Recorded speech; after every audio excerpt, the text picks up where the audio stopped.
Hi everybody, welcome to Dance Kinesiology Instructional video number 2. You are viewing my back porch. Welcome to my back porch of my house.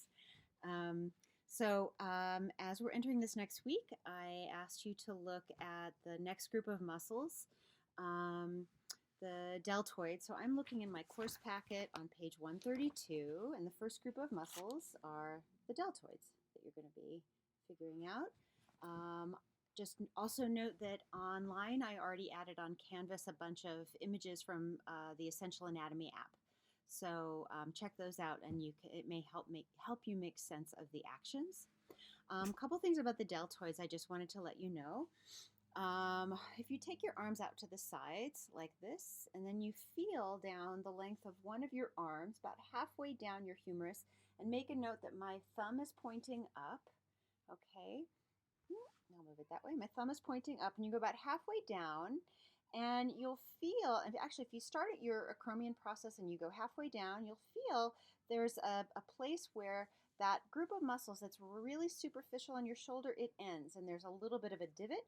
That is your deltoid tuberosity, and we looked at that when we were studying the bones, and that's where the deltoids end. So you've got anterior deltoids that attach in the front of your shoulder and go to that spot. Middle deltoids that are like a side seam right over the top and end at that same point.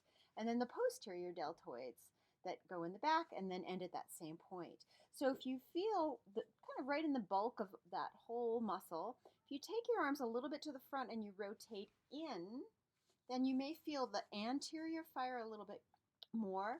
Then if you start bringing your arm really right out to the side with your thumb up, you'll feel right in the middle, maybe the whole thing fire. And then if you take your arm behind you and you outwardly rotate in that shoulder, you'll feel the posterior muscles fire. So the actions for anterior deltoid, I just wanted to clarify this. Anterior deltoid are going to flex the shoulder, inwardly rotate the shoulder, and in your chart it says either AB or AD duct the shoulder. And that may seem confusing, but basically what it means is anywhere the arm's in the front space. So if I take my arm across my body, I'm adducting my shoulder, and the anterior deltoid is working. It's in the front space. And then I take the arm in the front space kind of to a diagonal, wide, and I'm going to feel the anterior deltoid firing as well. And then middle deltoid is right in the middle. It's pretty much just going to abduct the shoulder. And then the posterior deltoid in the back is going to extend or hyperextend the shoulder, outwardly rotate the shoulder, and in your chart it says either AB or adduct the shoulder. Basically what it means is when it's in the back space. So it may be out to the side wide, and if you have enough flexibility in your pecs to get it back there, adduct into the back space, like further across your body. So the other muscles I think are pretty self-explanatory in your book. Deltoids in relation to rotator cuff is the next picture on page 133. Pectoralis major, I just wanted to show you, if you feel the front of your armpit, the bulk of muscle here, that is your pectoralis major, and it goes across your chest to your sternum and your clavicle. And then if you feel the back of your armpit, there's another big chunk of muscle. That's going to be your latissimus dorsi, and that goes onto your back. So the picture at the bottom of page 133 is your pectoralis, I'm doing this backwards, major muscle. And if you were to take that away, then you would see the pectoralis minor muscle. And just make sure you understand the difference between pectoralis major, which is a shoulder muscle, and pectoralis minor, which is a scapular muscle. So I'm turning ahead. So you'll figure out the actions of pectoralis major. And then on page 135, right here, you're going to see at the top it says, why do some people experience a tingling or zing when they stretch their pec minor and or their pec major? And it's because, and we've talked about this in class, there's this whole web of nerves that sits underneath those muscles, and if those muscles are super tight, they're going to constrict the nerves, and that's why you may feel like a tingling down the length of your arm or numbness in your fingers. And then you just have to pause and wait and breathe, and then gradually that sensation goes away when you stretch it. Okay, latissimus dorsi is the next muscle. I think those are pretty self-explanatory. And I'm moving ahead. All right, page 139 in your course packet right here. So I'm looking at, I just want to make sure this is clear. This top picture is a posterior view of a right shoulder. This bottom picture right here is a posterior view of a right shoulder. And then the one over here is a anterior view of a right shoulder. So what you're trying to compare is where the teres minor and the teres major attach on the humerus. So back up to the top here. Here's teres minor, and this is one of the rotator cuff muscles that you already studied. Okay, and then this one down here is teres major, which is not a rotator cuff muscle. It's a synergist with latissimus dorsi. It is these are both shoulder muscles, but it's a little bit different. Because it attaches to the humerus more anteriorly, it's going to inwardly rotate the shoulder, whereas up here, the teres minor is going to externally rotate the shoulder. So down here, you've got an anterior view of the teres major, and you can see that it attaches more in the front of the humerus. That's why it will internally rotate the shoulder joint. Okay, I'm going ahead. Okay, we're going to go to the lab journal right now. So in particular, turn to page 27 in your lab journal. It says, we will start the following in class. For each of the following muscles, in order, create 2 movements using therabands and or partner or prop at a socially appropriate distance, and a concentric contraction followed by eccentric movement. Okay, so I'm going to look down part A's list, and I did a couple of them just to give you a sense of how this will work. Supraspinatus. That muscle, when it concentrically contracts, is going to abduct the shoulder. Abduct the shoulder. And then when it, concentrically contracts, it's going to abduct the shoulder. And then when it eccentrically contracts, it's going to adduct the shoulder. So a movement that I could do with a TheraBand, I'm going to readjust here. A movement I can do with a TheraBand. Let me see if I can set this up. Oh, you got a view of my tree. Here we go. So, abduct, and that's concentrically contracting my supraspinatus, and now the reverse, eccentrically contracting my supraspinatus. I'll do it again. Concentric contraction, supraspinatus, eccentric contraction, supraspinatus. And just to add, if I were to hold my arm here, I'm doing an isometric contraction in my supraspinatus. Okay, let's do one more. We're going to do infraspinatus and teres minor, the next one. Okay, I have to reset up. Welcome to my porch. Oop, put it in the wrong place. Okay. Okay, hopefully that will work. So I have a TheraBand that's tied onto my porch.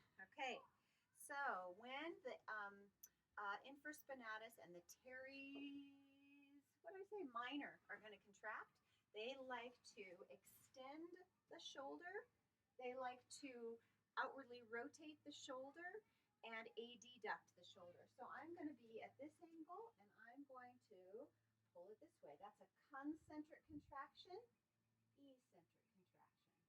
Concentric contraction, eccentric contraction. I hope you could see that. So then you're going to go down the rest of the list with these muscles on page 27. And figure out concentric, eccentric with a TheraBand. Then if you flip over, page 28, pretty self-explanatory. Those are your conditioning sequences, your own practice. And then page 29, let's look at this really quick. At the top of page 29, it says, we will start the following in class, or rather on Pam's porch. Create a stretch for each of the following shoulder muscles. So let's do triceps brachii long head. That's the second one on your list, and the rest I'd love you to figure out on your own. Triceps brachii long head. When it concentrically contracts, it is going to, there we go, extend or hyperextend the shoulder and extend the elbow. So if I wanted to stretch it, I would do the opposite. I would flex the shoulder, let me change the camera, flex the shoulder and flex the elbow. And I can draw it back like that. There's my triceps brachii long head stretch. Cool? So then let's do anterior deltoid. Anterior deltoid, when I when you do a concentric contraction, it's going to take the arm in the front space. Let me give you a good angle. You would flex the shoulder, inwardly rotate the shoulder, and be in the front space. So if I do the opposite, I'm going to extend, flip the camera, extend or hyperextend and outwardly rotate the shoulder, take it in the back space. So I may want to take my palm and here, and if I don't want to have my shoulder up, I want to rotate it down, hold on to my core, yes. So I'm getting a stretch in the front of that anterior deltoid. Yeah, so then you'll go down the rest of that list and you'll figure out the rest of the stretches for that list of muscles. At the bottom it says, for each of the following muscles in order, create 2 movements using TheraBands and a partner or prop at a socially appropriate distance in a concentric followed by eccentric movement. So these are just like what I showed you with the TheraBands before. Let's do a couple of them. You're going to try to work in your full range of motion. So rhomboids and levator scaps, we know that those are synergists. So rhomboids and levator scaps, they're scap muscles. When they concentrically contract, they will adduct. I'm going to move the camera. Adduct, downwardly rotate, and elevate. Now we know that we get a lot of, the elevation is also something that is, elevating the scaps are really comfortable for us, many of us, particularly if we're stressed. So I'm going to emphasize the adduction part of this movement. Oops, yeah, let me start again. I'm going to emphasize the adduction in the scaps and the downward rotation. So what I'm going to do is I'm going to have my TheraBand, let me skip forward so you can see me. My TheraBand like this, and I'm going to go concentric and bring my elbows towards my body, and my elbows come away from my body. Concentric contraction right now in my rhomboids, eccentric contraction in my rhomboids. Concentric contraction in my rhomboids is actually a really good sequence. Eccentric contraction in my rhomboids. And levator scap is definitely a synergist. Yes. Another way you could do this would be here. The sun is setting. It's beautiful. All right. Okay, here we go. Concentric, pulling the shoulder down, eccentric. Concentric, eccentric. Other side. Concentric, eccentric. Concentric, eccentric. Okay, and then the next one, I'll show you that one. Middle trapezius likes to adduct and deduct the scaps. So I'm going to go back over here. Yes, and you could actually put the TheraBand around your feet, or you could just hold it like this. And we did this one in class. You're going to go here, try to draw the scaps downward as well. Other side. And then if you want to add something, this is an addendum, you can do this one, the rotation. That gets to another group of muscles. There it is. Okay, so I think we are done for today. All right, I'm sending you all love and support, and get outside if you can. Keep yourself moving. Okay, miss seeing you.